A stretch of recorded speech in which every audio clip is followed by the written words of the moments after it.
on the west coast of India.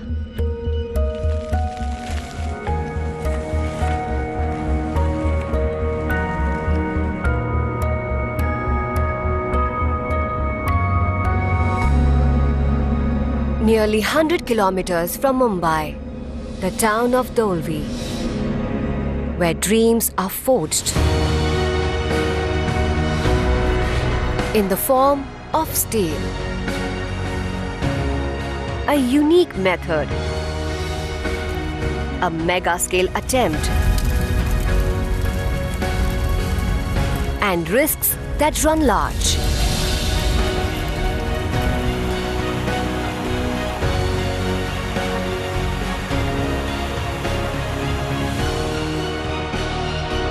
Engineering and precision, making the impossible possible. Extreme Tech, the massive furnace replacement.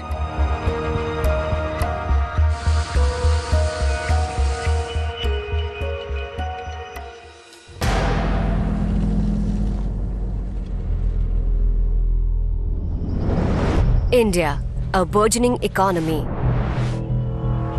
A giant, still in its infancy, growing faster than ever. Today, we are producing almost 100 million ton of steel against total world production of 1,630 million ton. No country can grow without consuming steel. Whether it is building bridges, roads, building. The backbone of this young economy is steel. We have to start consuming more steel. And with 100 million ton, we are today in the third position in the world. With real estate at the urban centers booming, the urban cover is expanding faster than ever. The country needs a steady supply of iron and steel. Steel structures are much better than any cement structures. Because steel structure can last more than 100 years or so. Today, whatever structures have been made from steel 100 years back still are in use. Whether it is railway, whether it is transport, whether it is infrastructures, so everywhere if you see, the requirement of steel is going to increase tremendously. Producers of steel are constantly trying to cater to this demand. And amongst the largest steel manufacturers of this country is JSW Steel. Our contribution to steel industry has been close to 16 to 17%. Today, JSW is India's largest steel producer. So we are a company which is technology-driven company. And we get very excited about new technologies and new ideas, and we are willing to take that risk. And many a times we suffer because of that, but most of the times we gain out of it. But we always think that, given the advantage of this technology, we have been a winner over the years. So therefore, we are always there to take new challenges, especially on technology front. JSW has 6 steel plants located in India, which produces 18 million tons of steel per year. Its plant in Dolvi produces more than 3 million tons of steel per year and is one of the most dependable sources of steel for the company. One that has served them since 15 years. But now it's in need of an overhauling. The process of steel making is complex, but when broken down into the simplest flow is this. Raw materials like coke, iron ore and lime are taken through severe heat. Here they break down into molten iron and slag. This molten iron is cooled down, turned into different steel products and is then sold in the market. The most essential part of this process takes place in the blast furnace. The blast furnace is the heart of any steel plant. This is where steel is churned out. It turns raw iron ore into molten iron through a complex process.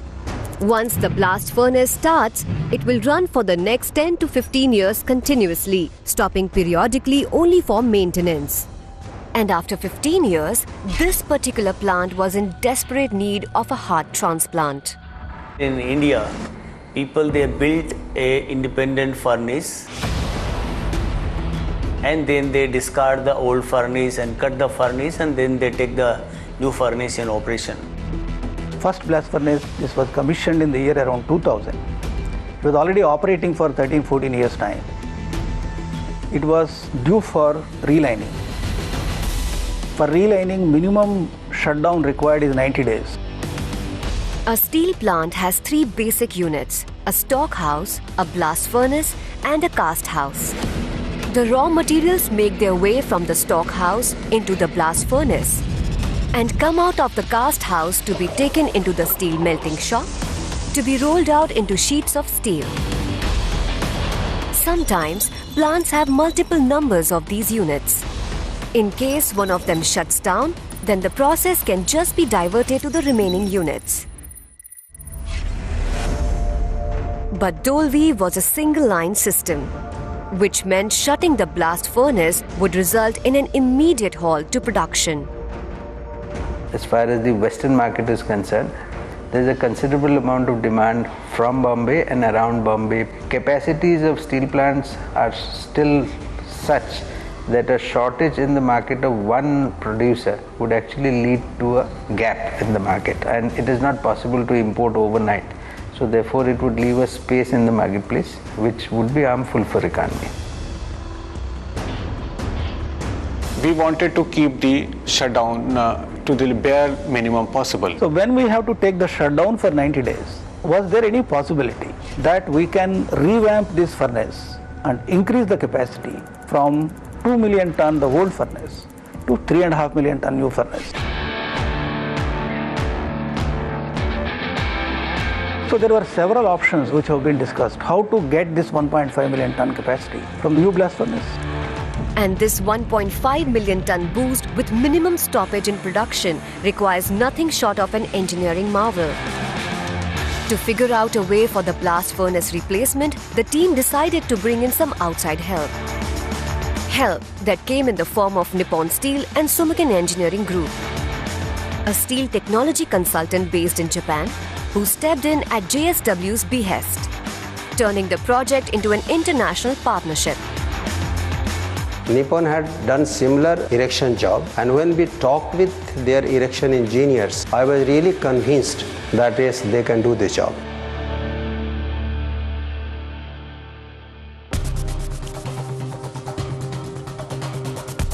And when it came to India, we sat together and then together we made a system, how it can be erected and how it can be done, the job can be done. The team from Nippon and JSW discussed all possible options for the exchange. There are 4 revamping methods: small piece method, ring method, large block method, and a single block method. First, the small piece method. The blast furnace is taken apart part by part, and the new blast furnace is reassembled with new pieces in the same place.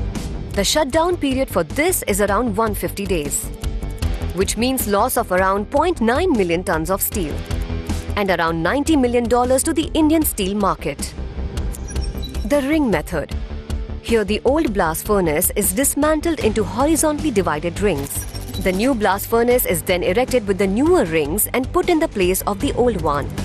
Shutdown period for this is around 120 days, or a loss of around 0.72 million tons of steel and a loss of around $72 million to the Indian steel market. The large block method divides the old blast furnace into 2 large blocks. The new blast furnace is then fabricated into 2 large blocks and put together in the place of the old one. The shutdown period for this is around 100 days. That means loss of around 0.6 million tons of steel or a loss of $60 million to the Indian steel production. And lastly, the single block method, where the blast furnace is cut at the foundation, pulled out, and a new pre-assembled blast furnace takes its place. The shutdown period for this is around 90 days. That means loss of around 0.54 million tons of steel or a loss of around $54 million to the Indian steel market. The options are plenty, but the company needs the one that is the most efficient and incurs the least amount of losses. the only method which could cater to all these requirements was single block method. With the single block method, the amount of time spent dismounting the paraphernalia around the blast furnace is reduced, because the new blast furnace arrives pre-assembled. The plan that fits the best was the single block method, which sounded deceptively simple, but was intensely complicated to execute. When this concept was discussed, it was found that the outage time has been quite low, and it was found that our production would be out of the system for the lowest possible time.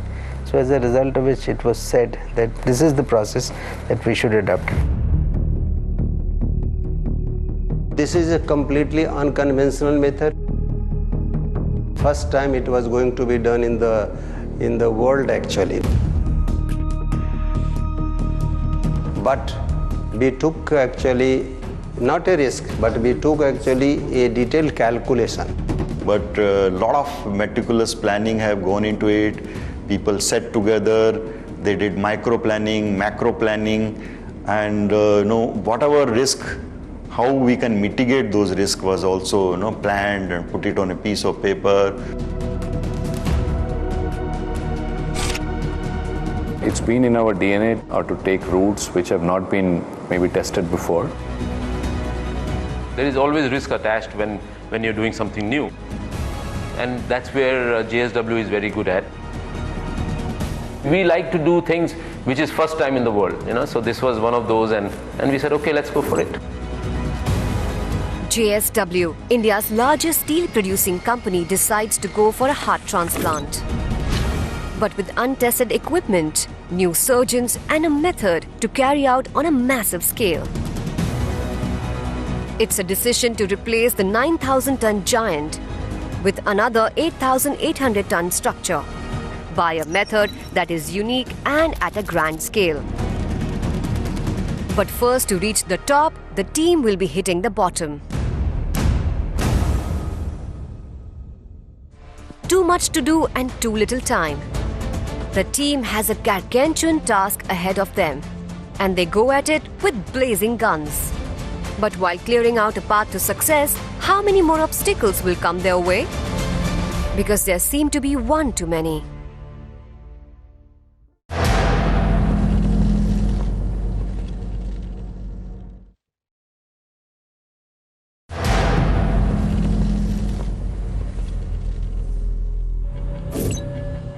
One of the largest steel manufacturers of the country takes one of its vital steel plants and decides to try an unconventional method on a humongous scale. Replace a 9,000-ton blast furnace with an 8,800-ton furnace. We like to do things which is first time in the world. A project of this scale and ambition needs all hands on deck. Multiple teams are set up to carry out tasks simultaneously, so production doesn't have to stop. The team has set 90 days of shutdown, which means that the surrounding work that accompanies the blast furnace exchange needs to start now. They have to start preparing the plant to fit the requirements of the new blast furnace. A time map is drawn out with the number of days each process requires. Each process can take anything from 50 days to 200 days to finish. So the team decides on an ambitious 250 days until shutdown. Add to that the 90-odd days of shutdown, which can potentially stretch the project to almost a year or more, given everything is completed on time. The team comes up with a 4-step process to dial up the efficiency. 1. The cleanup, which involves clearing out the area to accommodate space for new construction. 2. The preparation, which involves setting up the systems to carry out the single block replacement method. 3. The execution, which is the final furnace exchange. And 4th, the commissioning. This is where the new blast furnace will be tested. Then there are the subparts. The cleanup comprises of 2 steps. Land inspection, checking the soil condition of the site if it can hold the weight of heavy structures.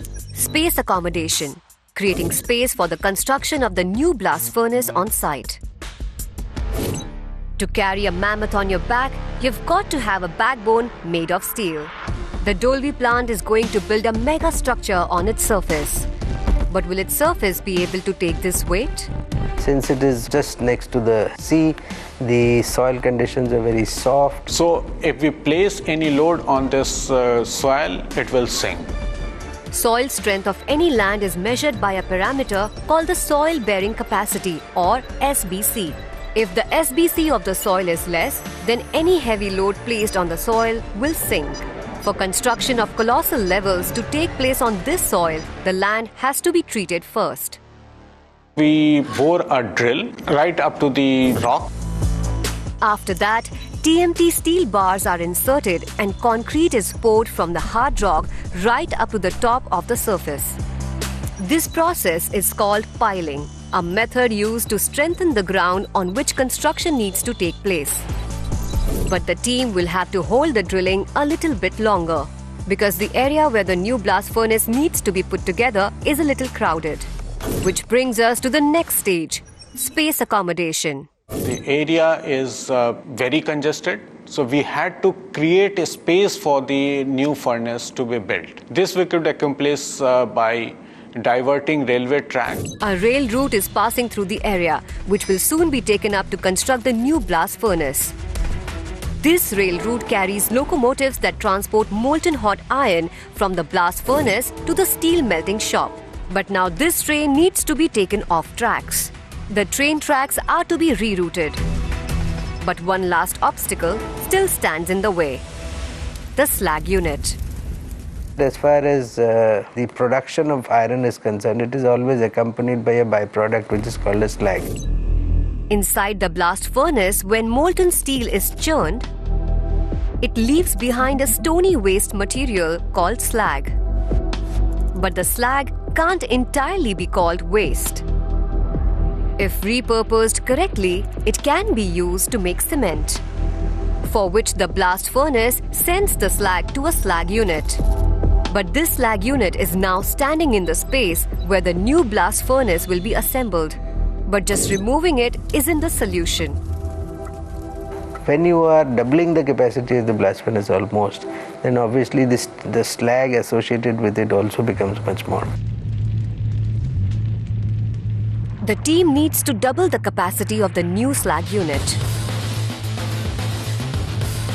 So the old slag unit is demolished and two new slag units with advanced technology are established. With the slag unit out of the way, the rail rerouting proceeds smoothly. The ground has been cleared and strengthened. Cleanup is declared successful. Meanwhile, the new blast furnace is being created. The area wears a busy look, with hundreds of workers and team from two different countries working towards a Herculean task.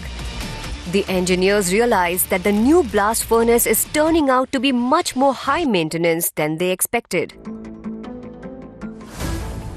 The team starts to work out how to manage the heating needs of the new furnace without altering their steadily mounting costs. The temperature inside the furnace can go as high as 2200 to 2300 degrees centigrade. And to fit the demands of this new furnace, the whole plant will need an overhauling. But is the team up for this massive renovation of the entire Dolvi plant?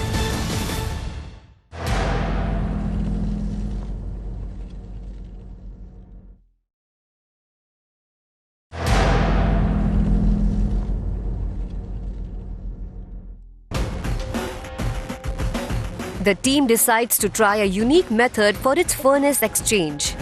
The prep work has begun. The foundation of the Dolvi plant has been strengthened. The construction roadblocks have been removed.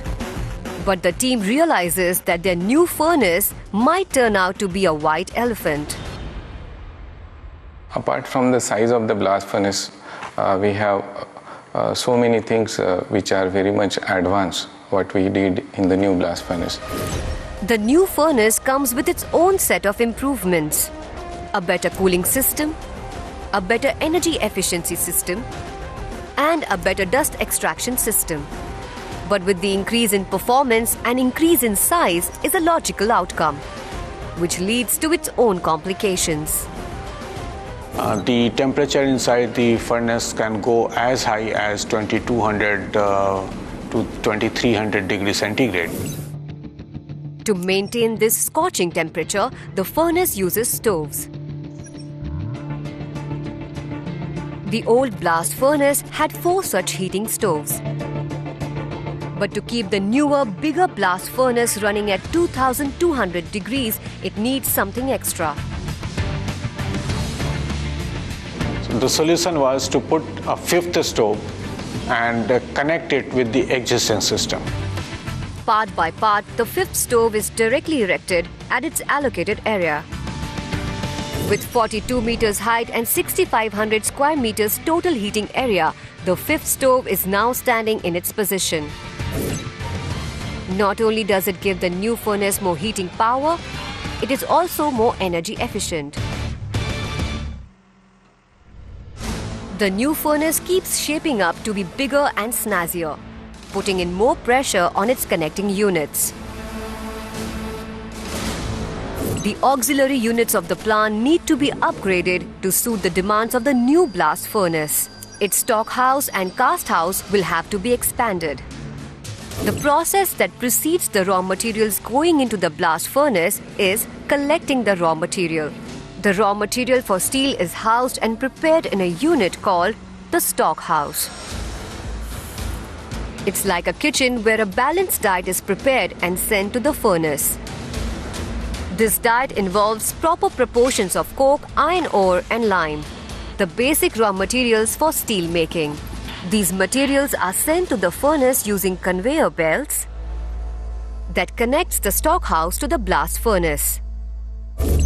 But a bigger stomach needs a bigger appetite. And therefore the stock house now has to be expanded. So another unit is added to the back of the stock house to increase its capacity. At the bottom of the blast furnace is the area where the molten steel is released from the furnace. This unit is called the cast house. The cast house works as a steel bending machine. Like the taps of a soda machine, the cast house taps out molten steel through its tap holes. To keep up with the size of the new blast furnace, the cast house also has to be expanded. The old blast furnace, designed in early 70s, had a sloping cast house. This sloping design didn't allow any mobile equipment to work in the cast house. Working area at the top of the cast house has to be flat to make things easier for maintenance and other things. The team wants to build a safer, more convenient cast house with a level floor. For that, first the base pillars are strengthened. Second, the supporting structures are removed. And third, the roof of the cast house is increased to level it into a flat surface.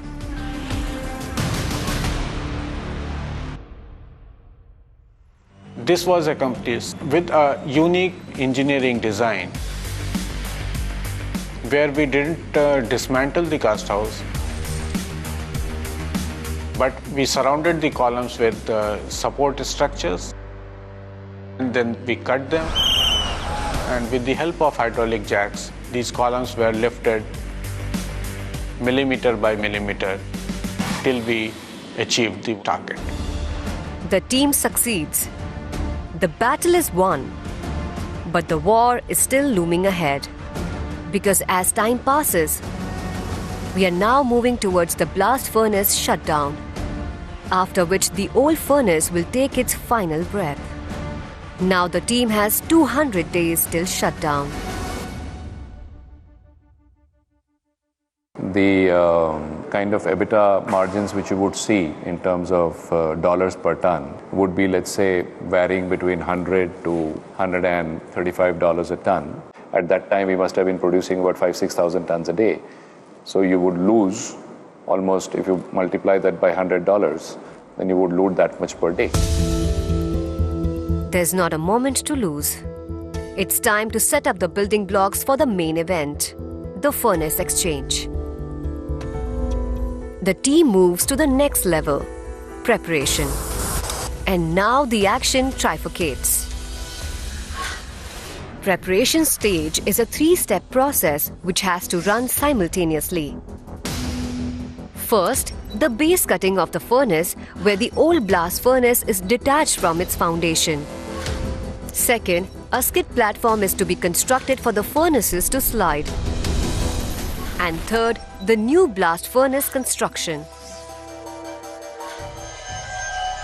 Attempting a mega-scale single-block method.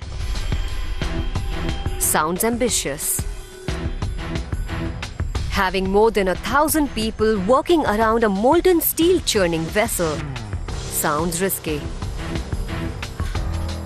But cutting the base of a furnace while it is still in operation sounds insane. There were huge potential for accidents. The safety in any case, we can't compromise. So we put together a team of safety professionals to take care of the safety issues. The team came up with a safety plan. But even with the safety measures in place, base cutting is going to be risky. But first, they need to decide where they can aim to make the first cut. When measured from the ground level, the new furnace will fit in 3 meters taller due to the adjoining machineries. This makes the angle at which the conveyor belts connect to the top of the furnace much steeper, which will make the raw materials to roll back. So the team decides to take the new furnace 1.5 meter deeper into the foundation, adjusting the increase in height to just 1.5 meters above the ground. The team can breathe a little easy, now that their raw materials will be roller coasting straight down into the steamy blast furnace. Onwards to cutting the base of the old furnace. This is the point from where a 9,000-ton old blast furnace gets slashed from its foundation. A furnace that is fully functional and carrying thousands of tons of molten steel.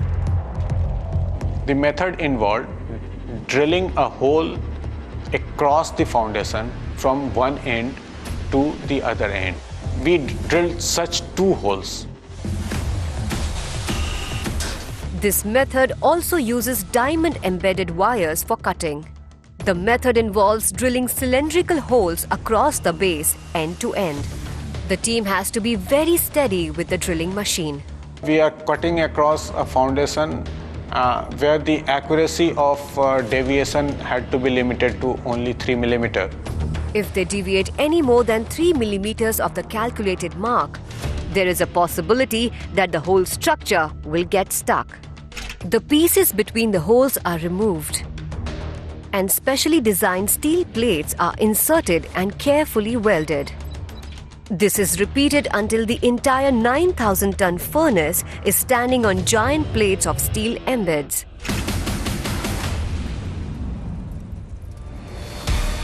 It takes 200 days, but thanks to the carefully calculated base cutting technique, the steel-making giant is finally off its base.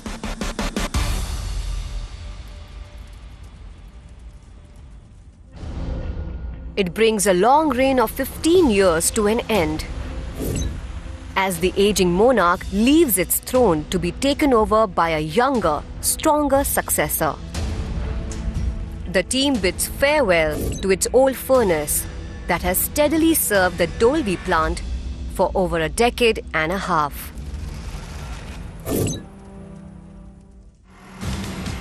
Meanwhile, giant ring-like pieces are taken to the assembly area, where they are put together to be assembled into the new blast furnace.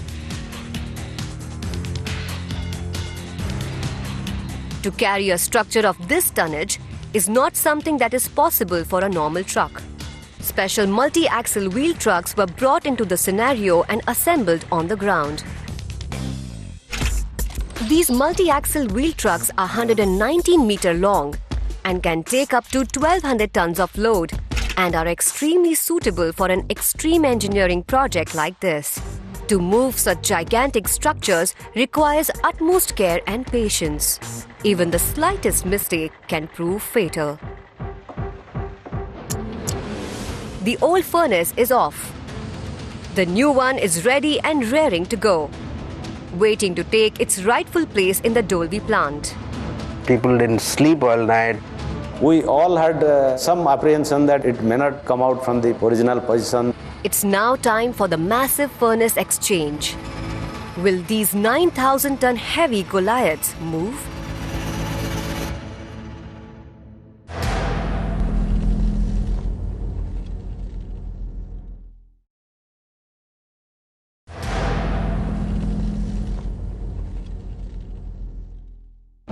The 9,000-ton giant, gurgling gallons of hot lava inside, is cut off from its foundation. The old faithful furnace is finally put to rest, and the countdown for shutdown begins. Both the new and old furnaces are now sitting on giant steel plates for their transfer. They will have to slide onto a skid platform that will act like a moving walkway for these enormous structures. If you look at glass, it's very easy to slide paper on the glass surface as compared to sliding the paper on soil. This being the concept, we tried to make the surface as smooth and as possible. The Japanese team recommends Teflon, a material specially designed to make the surface extremely smooth. Nippon had successfully used it earlier on their skid platform to make the furnaces slide. But the move has to be precise. Any variation in the slope would result in diverting the path of the furnace. The effort was to keep the variation within 1 millimeter. The transfer of the Titans is about to begin. But precision is key. Every inch has to be constantly observed. Every move has to be authenticated. The team will have to keep an eye on each and every corner of the platform. The new furnace is almost ready, eagerly waiting to take over the throne. The engineers give it its final touches. Now, to pull the old blast furnace out, a pulling mechanism has to be established. The blast furnaces are each almost 9,000 tons heavy, which makes them over 8 million kilos. And to move these giants, one needs a force as strong. This force comes in the form of hydraulic strand jacks. They are placed next to the skid platform. These are the hydraulic systems that will generate enough force to pull out the furnaces from their positions. This force is then transmitted to the furnace through a series of wire mechanism comprising 32 wires each. First, the old furnace will be pulled out of its position, and then the new furnace will be pulled into its place. For this, 3 anchors are strategically placed at 3 points. First anchor was to pull out the old blast furnace. Second anchor was to pull out the new blast furnace in line with the old foundation. And the third anchor was to pull the new blast furnace onto the final platform. The moment has arrived when the team will endeavor to make the giants slide. There is one question on everyone's mind. Will the furnaces move? I still remember the day when the movement was about to be done and the tensioning of the wires were going on. If I correctly remember, it was on 27th November 2015. People didn't sleep all night. We all had some apprehension that it may not come out from the original position. With a heave-ho, the process starts, and the transfer of the Titans begins. Finally, there was a big, kind of excitement when it moved its first millimeter.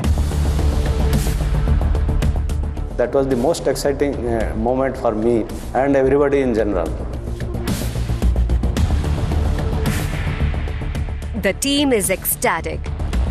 They are watching the result of their efforts right in front of their eyes. The 9,000-ton mammoth is finally moving. The old furnace is pulled out successfully. The first move of the single block method is complete. But this is not the time to rest. The team gears up for the next act. It's time to move the new furnace onto its place.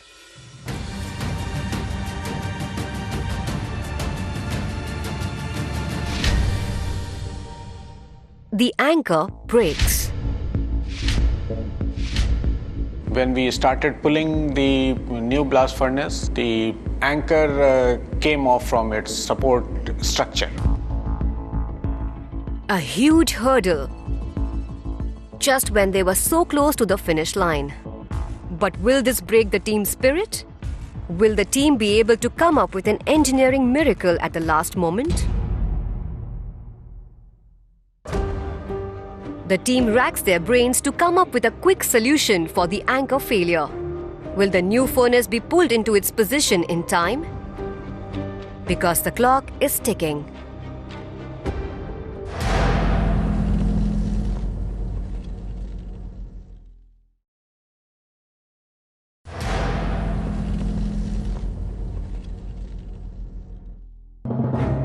After months of hard work, the old blast furnace was finally cut off its base, placed on steel plates, transferred onto a skid platform, and finally moved out of the way.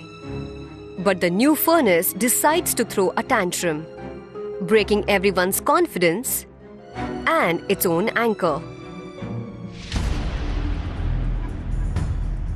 The ship was about to reach the shore when the team met with a hurricane. But the team is determined. The anchor mechanism had broken, but their resolution is still standing strong. The team goes back to the drawing board. We had problem with the second anchor position. When we started pulling the new blast furnace, the anchor came off from its support structure. The pulling mechanism consisted of two parts, the hydraulic strand jack and the anchor.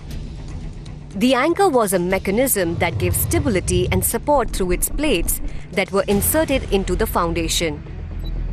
But the welding that was to keep them together was weak. Under the excessive load, the base plate toppled. We are having two support, and yesterday we were pulling the furnace, so this foundation came out. After a long discussion, the team finds a solution. The base plate of the anchor will have to be removed and the concrete surrounding the anchor will have to be dug.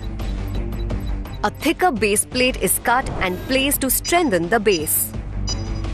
To give additional strength, one more base plate is added to the top and welded. But the clock is ticking. Precious time had already been lost. And in this case, time literally was money. But the team is resilient. They are confident about their new anchor. This is a big setback for us. I believe we should be able to contain this in less than 3 days. They cannot afford another anchor failure, so they decide to strengthen the remaining anchors as well, just in case. The anchor is repaired and the pulling resumes. History is being created in front of their eyes. The new furnace starts to take slow but deliberate steps towards its rightful place.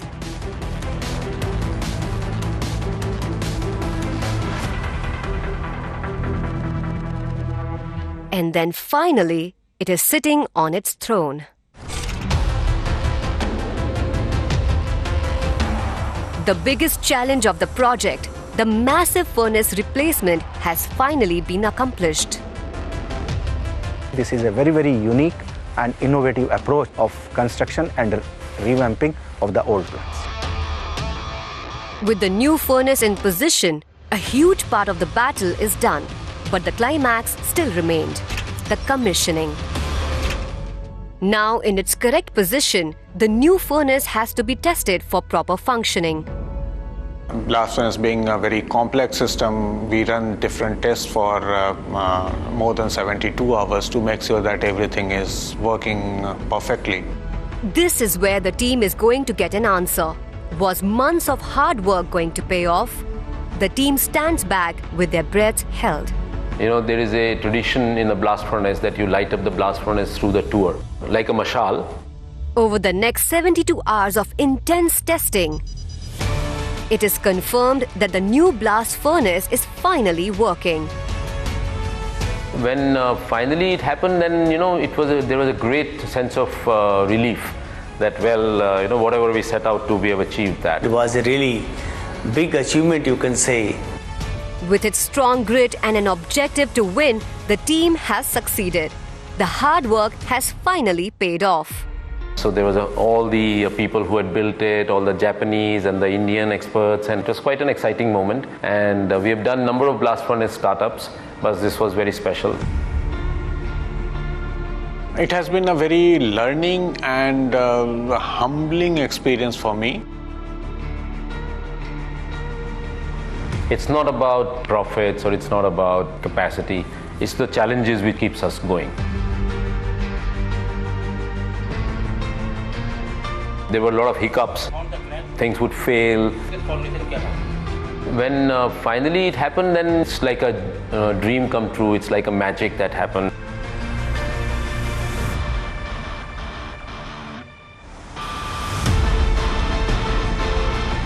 We are bringing in specific aspects of environment, how the steel is produced in an environmentally sustainable manner.